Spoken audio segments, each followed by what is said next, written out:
స్తుతింత్రము చూచేగా వారు వచ్చిన దేవుని ఎద్దకు వచ్చి వాళ్ళు ఏం చేశారంటే దేవుణ్ణి స్తుతించారు, ఆయన నామాన్ని గణపరిచారు. హల్లెలూయా.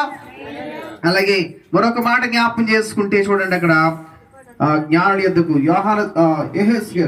యెహోషువ 22:3 ఈ విధంగా రాయబడింది. యెహోషువ 22:3 చదువుకుందాం. జ్ఞానులను యేసు యొద్దకు నడిపించింది నక్షత్రం.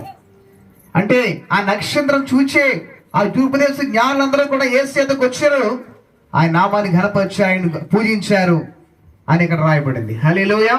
యెహోషువ 22:3 చదువుదాం. బహు దినముల నుండి నేటి వరకు మీరు మీ సహోదరులను విడువక మీ దేవుడైన యెహోవా ఆజ్ఞను అనుసరించి నడిచి ఉన్నారు.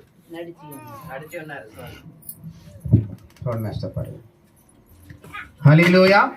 అక్కడ చూడండి, ఒక మాట రాయబడింది. యెహోషువ గ్రంథము 22:3 ఇదిగా రాయబడింది. అంటే ఆయన ఆజ్ఞను అనుసరించి నడుచుకొనుచున్నారు. అంటే అక్కడ ఒక మాట రాయబడింది, యేసు యొద్దకు నడిపారు. అంటే ఆయన ఆజ్ఞలు ఎవరైతే అనుసరిస్తారో, ఆయన విధులు ఎవరైతే అనుసరిస్తారో అటువంటి వారంట వారు అనేక మంది నడిపించే వారిగా ఉంటారు. హల్లెలూయా.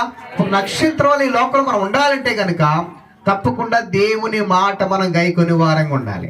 హల్లెలూయా. ఎలా ఉండాలి? మనం దేవుని యొక్క మాట మనం గైకొని వారంగా ఉండాలి.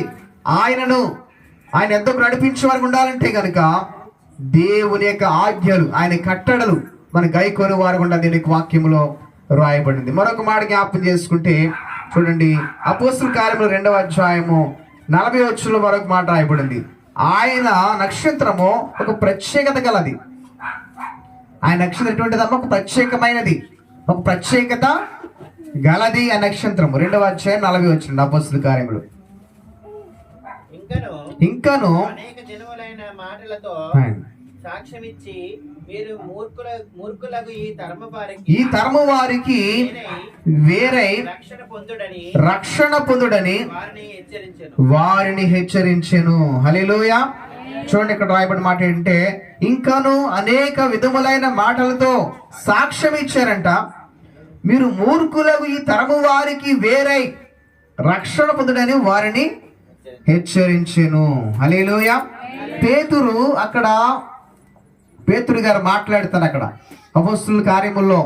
అక్కడ ఉన్న అపోస్తలులందరూ కలిసి ప్రార్థన చేసినప్పుడు వారందరిలో దేవుడు పేతురుని నిలబెట్టి పేతురు పరిశుద్ధాత్మ ద్వారా నింపి పేతురుతో మాట్లాడుతున్నాడు. దేవుడు పేతురు ద్వారా ఏమని మాట్లాడుతున్నారంటే, మీరు మూర్ఖులకు తరము వారికి